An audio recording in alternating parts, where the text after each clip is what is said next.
সুপ্রিয় দর্শক আসসালামু আলাইকুম, কেমন আছেন আপনারা? নিশ্চয়ই ভালো আছেন। আজকের ভিডিওতে আপনাদের সবাইকে স্বাগত জানাচ্ছি।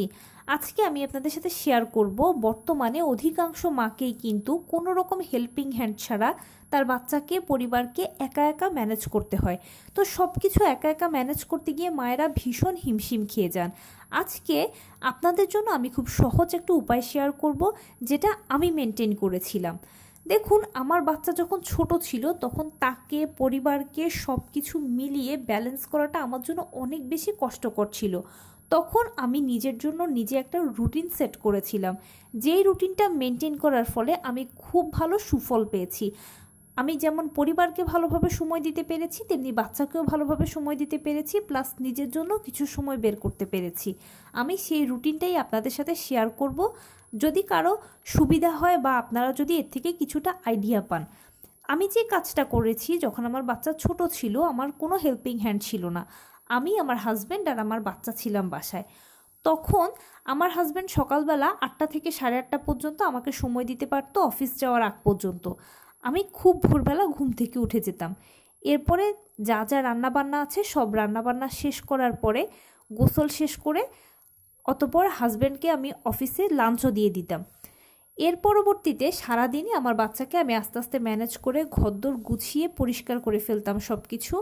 আর বাচ্চাকেও খুব ভালোভাবে সময় দিতে পারতাম, ওর সাথে খেলাধুলো করা।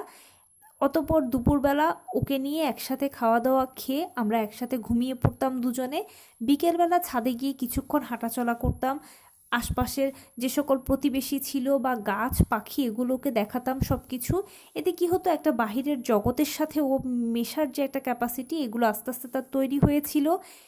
এরপরে আমরা সন্ধ্যাবেলায় দুজনে বাসায় চলে আসতাম, ওর বাবাও বাসায় চলে আসতো। আমরা তিনজনে বসে একসাথে গল্প করতাম, খেলতাম, আর টুকটাক যা সন্ধ্যার কাজ আছে সেই কাজগুলো করে ফেলতাম। পরের দিন কি রান্না করব সেটা একটা মেনু আমি আগেই ঠিক করে রাখতাম, এবং সে অনুযায়ী আমার যা যা করণীয় আছে সেই কাজগুলো অল্প স্বল্প গুছিয়ে রাখতাম। এভাবে করে আমি চলেছিলাম যখন আমার বাচ্চা ছোট ছিল। সিরিয়াসলি আমি ভীষণ ভালো সুফল পেয়েছি, বাচ্চাকেও খুব ভালো ম্যানেজ করতে পেরেছি, হাজব্যান্ডকেও সময় দিতে পেরেছি, নিজের জন্য কিছু সময় বের করতে পেরেছিলাম। এই সব কিছুর মাঝখানে কিন্তু লম্বা একটা সময় নিজের জন্যও থাকে, আর যার ফলশ্রুতিতে এই সময়টাতে আপনার যা যা কাজ আছে, যেমন কেউ টুকটাক রূপচর্চা করতে পছন্দ করে, কেউ বা আবার একটু যোগা করতে পছন্দ করে, এই টাইপের কাজগুলোও করা যায়। তাই আপনারা যদি এই রুটিনটা ফলো করেন তাহলে খুব ভালো সুফল পাবেন, সব কিছু সমানভাবে ব্যালেন্স করতে পারবেন, নিজেকেও সময় দিতে পারবেন। আর ডেলিভারির পরে কিন্তু একজন গর্ভবতী মাকে অবশ্যই নিজেকে সময় দেওয়াটা খুব প্রয়োজন। কারণ কি, গর্ভাবস্থায় আপনি যখন যা পেরেছিলেন করেছিলেন, এখন যেহেতু বাচ্চা আপনার কোলে এসেছে, তাকে নিয়মিত ব্রেস্ট ফিডিং করানো, বা যেসব বাচ্চাদেরকে দেখা যায় 6 মাসের বেশি বয়সী বাচ্চাদেরকে বাড়তি খাবার খাওয়ানো, এই সব কিছু কিন্তু মাকে একাই সামলাতে হয়। আর সব কিছু সামলাতে সামলাতে মা নিজেকে হারিয়ে ফেলেন, কিন্তু এই কাজটা কখনোই উচিত নয়। কেননা এই সময় শরীরে বিভিন্ন ধরনের হরমোনের পরিবর্তন হয়, আর এই হরমোন চেঞ্জের কারণে মন মানসিকতার পরিবর্তন হয়, শরীরের পরিবর্তন হয়।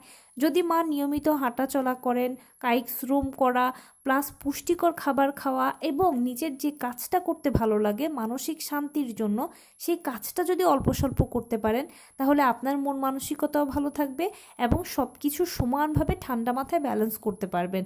তাই এই রুটিনটা আপনারা যদি ফলো করেন বা করার যদি চেষ্টা করেন, তাহলে আশা করছি সুফল পাবেন। তো এই ছিল আজকের ভিডিও। কেমন লাগলো বলুন?